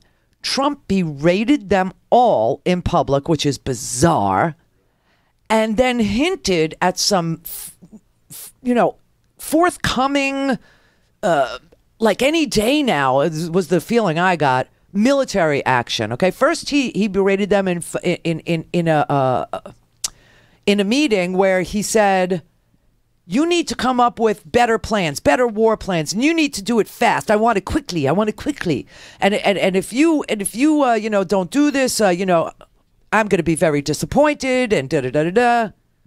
Okay, here. Moving forward, I also expect you to provide me with a broad range of military options when needed at a much faster pace. I know that government bureaucracy is slow, but I am depending on you to overcome the obstacles of bureaucracy. Okay, let me tell you something. Generals, admirals, people of that caliber, they are major planners. Okay, they're planners. And there is no government bureaucracy that has kept them from having a war plan for every single country on this planet. Okay, there are war plans on the shelves for Costa Rica, okay, which has no military. There are war plans for every country you could possibly imagine. You may know that yesterday we lost 4 Green Berets in the far-flung regions of Niger, okay? We have Green Berets, Special Forces. We have 80,000 Special Forces operating in 80 countries. Or 8,000, I'm sorry. 8,000 Special Forces operating in 80 countries. And they are there to, not just train and advise like they did in Vietnam, but to also bring back information about where they're weak, where they're strong, where their, weapons are hidden. We have war plans for every... Trust me. Believe me. Believe me. Believe me. So why did he do that? He's egging them into executing on some plan that's already drafted. And then he said, he said that what you're looking at here. Okay, here's the really creepy part. So we had this meeting in the Oval Office. As you can see, he's sitting in the Oval Office. Moving forward, I also expect you to provide me with a broad range of military options when needed at a much faster pace. I know that government bureaucracy is slow, but I am depending on you to overcome the obstacles of bureaucracy. All that can mean to me, because there's no bureaucracy that's an obstacle to war planning. Just isn't. All that can mean to me is the obstacle is Congress won't, hasn't voted out a resolution of war, and I want you to find a way to attach it to a live resolution that we already have, like terrorism or something like this, and piggyback on that. That's the obstacle. Okay, and then he says, and this is really bad audio. Can you just Yeah, thanks. This is really stinking bad audio. But then he ends this meeting, and the meeting is over, and the press leaves, and then he calls the press back because he wants to make a further statement to the press. This is what I don't know if everybody got. This meeting was over, and they left, and the press left, and he called the press back so he could say this. Okay, now the audio is really bad, so I'm going to tell you what he says. He's going to say, what you're looking at here is the calm before the storm. You guys know what this represents? Well, I don't remember. It's the calm before the storm. What's the storming? Could be the calm before the storm.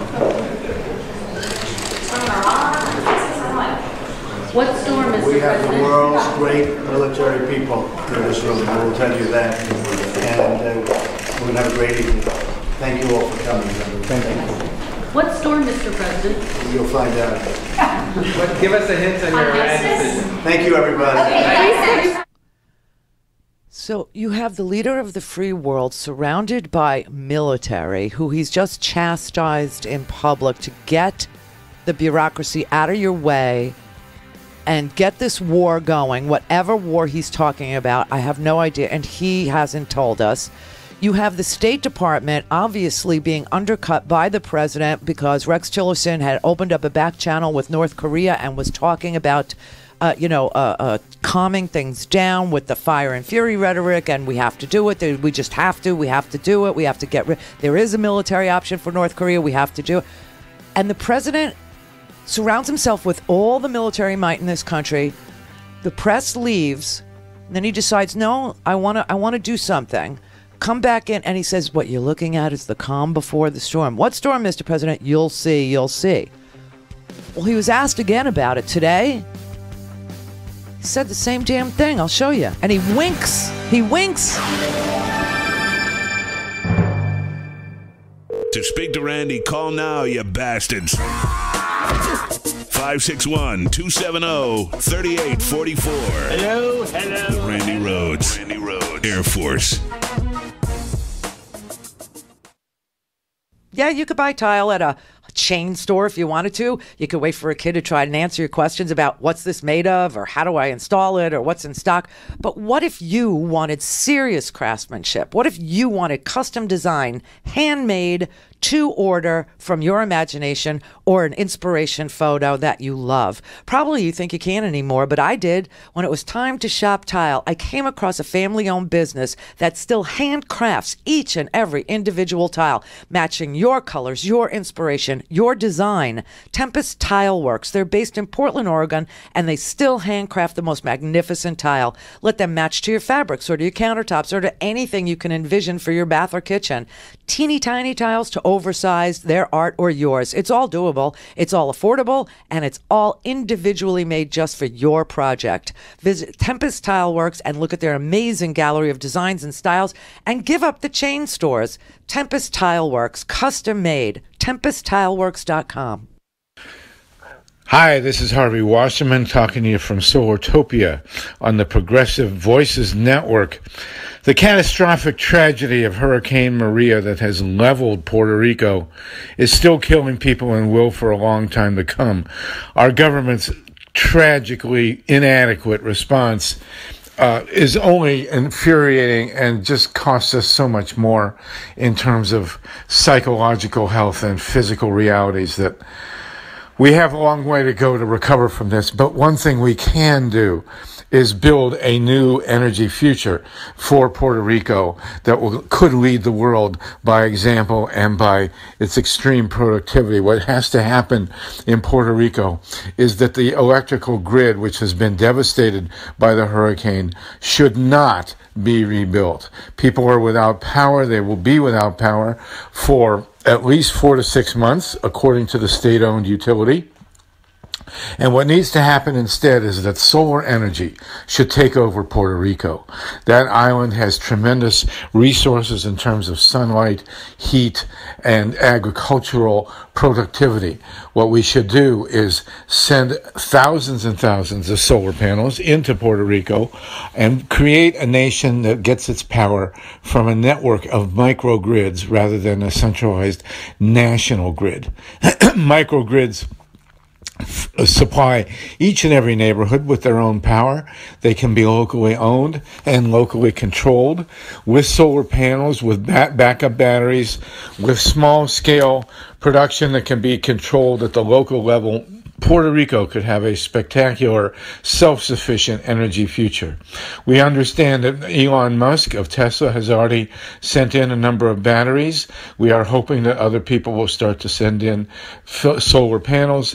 Of course, we can't count on our federal government, led by Donald Trump, who's owned by the oil, gas, and nuclear industries, to do anything as intelligent as this. But the fact of the matter is that microgrids in a country that is mountainous, that has many remote villages, is exactly what needs to happen. A microgrid gives each neighborhood, each locale, energy self-sufficiency. And if the homes and other buildings on Puerto Rico are rebuilt to withstand the next hurricane, which we know with global warming will happen way too soon, and put with solar panels on the rooftops and batteries in the protected regions, not necessarily the basements because of the flooding, but in places where we know they can be protected from the next storms, we could see Puerto Rico really thrive and really come back in terms of an energy self-sufficient economy that will have a tremendous future. It will also, of course, shine a light on what needs to happen worldwide, but the fact of the matter is that this is a unique situation where the people of Puerto Rico can come out of this in 6 months to a year with an energy self-sufficient, solar-based economy in an island where wind power also, by the way, works very well. And we've seen that in the hurricanes in Texas, Florida, and in Puerto Rico, that the windmills do survive these storms and do come back very rapidly. So let's look at Puerto Rico as an opportunity to move ahead with a completely green-powered, solar-topian, energy self-sufficient system based also on biofuels, which grow very rapidly in that region. And let's move ahead and make Puerto Rico the next Solartopia. This has been Harvey Wasserman talking to you from Solartopia on the Progressive Voices Network.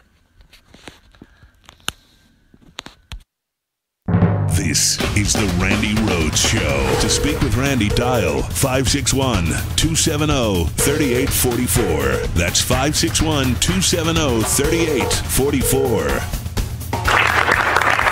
Thank you very much, everybody. Mr. President, what did you mean by calm before the storm yesterday? What did you mean by that? Thank you very much. You'll find out. We'll find out. Oh, my God.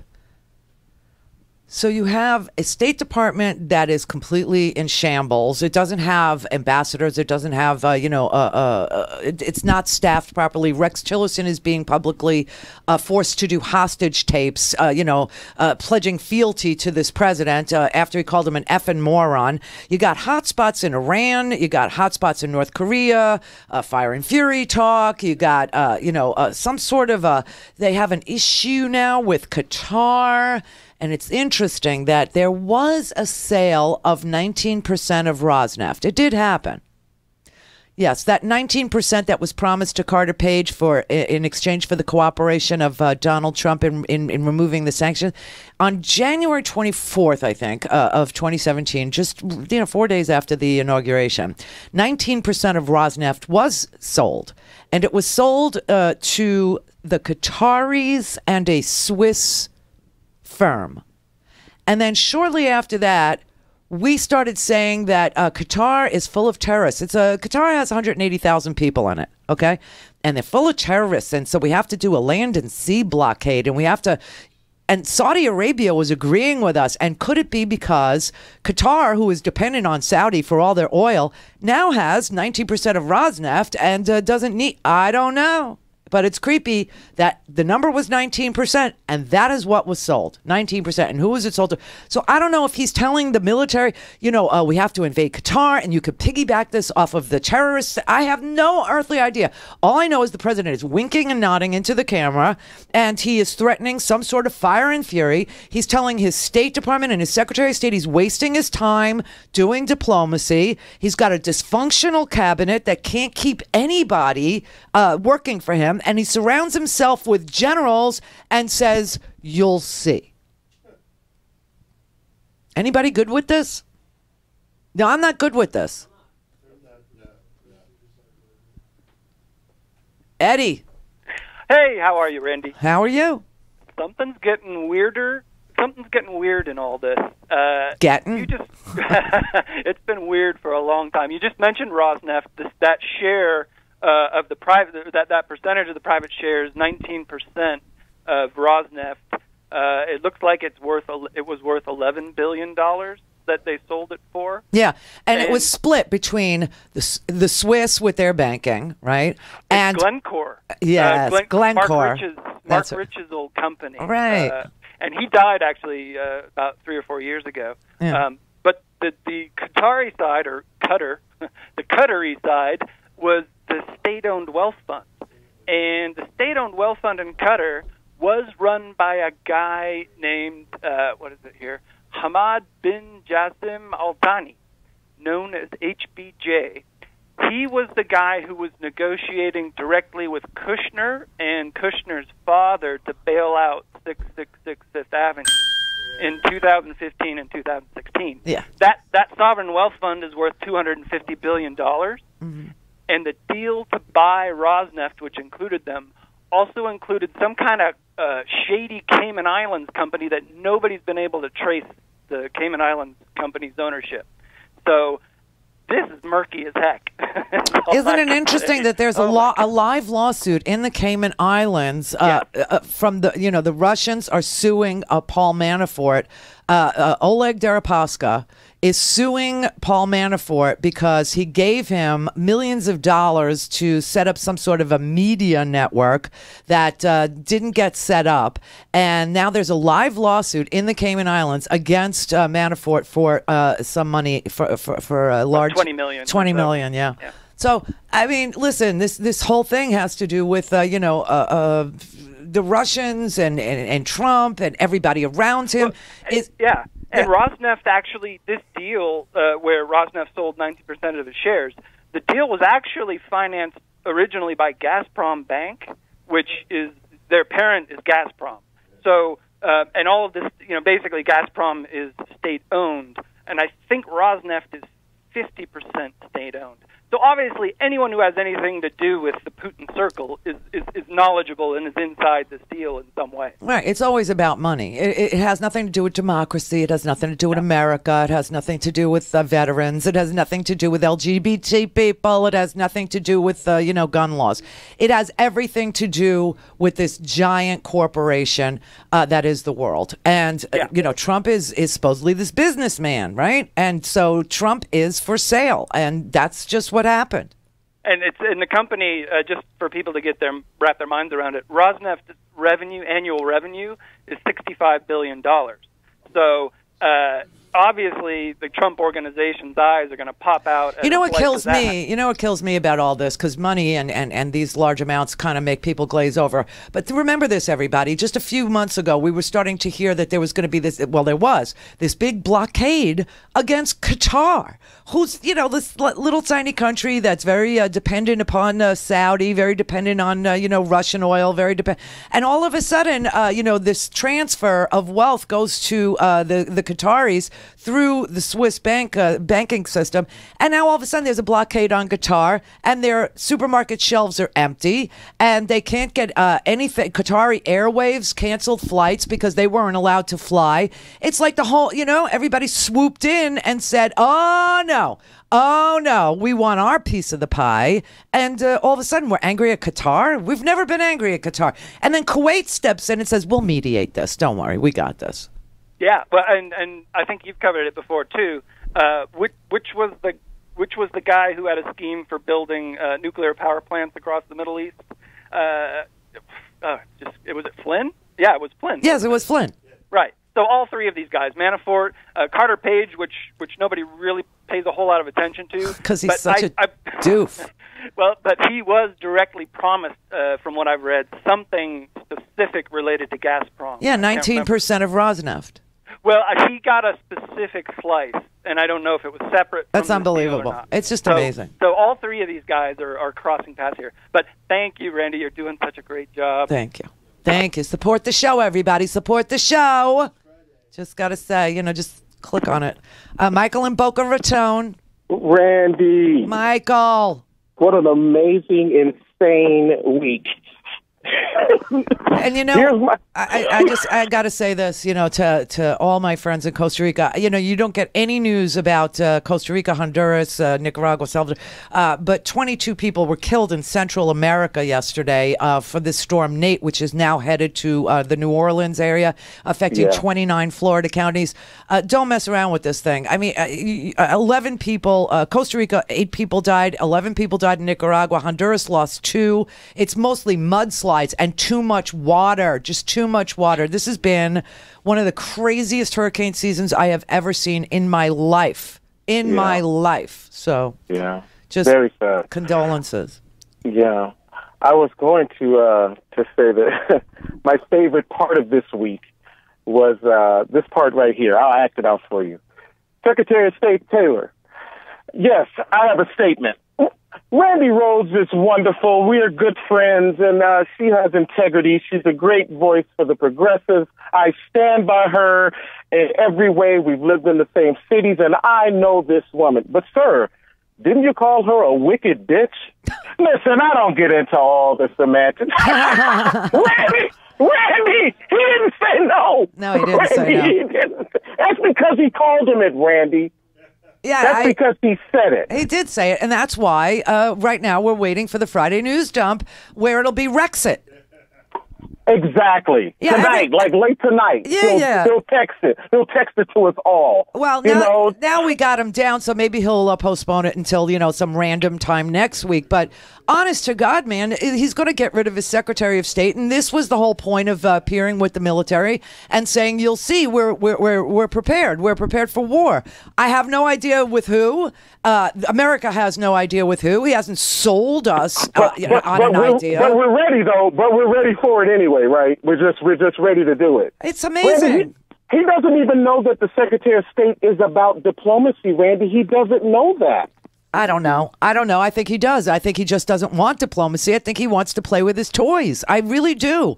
What makes him different from the nut in North Korea then? You know what he learned this week? This is what he learned. He learned that when there's a catastrophe, whether it's Las Vegas, which was beyond bizarre, and no, they're not going to change gun laws. They'll ban these stocks or, whatever they are. Something nobody cares about or heard about.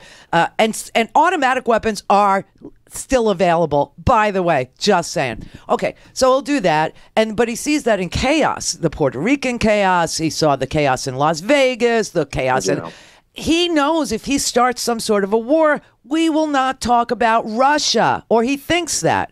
And so that is why he's telling Tillerson, don't waste your time. I've already made up my mind. I'm doing stuff. He puts all the military might in one room, tells them, don't let the bureaucracy stand in your way. I want to go to war. And then says to everybody, this is the calm before the storm. The calm before the storm, And then everybody says, what storm, sir? And he winks. You'll see. You'll see. He did his apprentice bit. Tune in next week. Yes. That's sickness, man. Yeah. Sickness. Yeah. He treats it like it's a giant version of The Apprentice, where he pits everybody against each other for his glory and to grovel to his feet. It's sick, Randy. Yeah, but, he has live weapons now. He didn't have that when he was on The Apprentice. I mean, the idea that this man is able to call in whatever he wants to call in with military weapons, and that I'm going to bomb the shit out of him. Right? And he's got he's got the whole world on edge. He has the whole world on edge. We haven't had one night of sleep. Somebody told me that this week. We haven't had one night of rest since January 20th. Listen, here's the thing. It's something every day with this guy, man. Yeah, every but idiot day. boy, no matter what he thinks is, I'm not going to, telegraph my military, before I do it. He telegraphs everything, He telegraphed Randy. it. Everybody can be on the defensive now. Everybody's ready. Everybody's poised. Everybody's in defensive positions. Moron boy. This was just, he's a freak. He's a freak of nature, and the people who support him are just as freaky. And so if there was any doubt, yes, the man is definitely a moron. All right. Love you, babe. Love you. Thank you. Have a good weekend. Yeah. Although I will say this on the upside, because it is Friday. Because he said what he said, that stupid remark, whatever the action he was planning was, there's a good chance it could now never take place. You just don't know.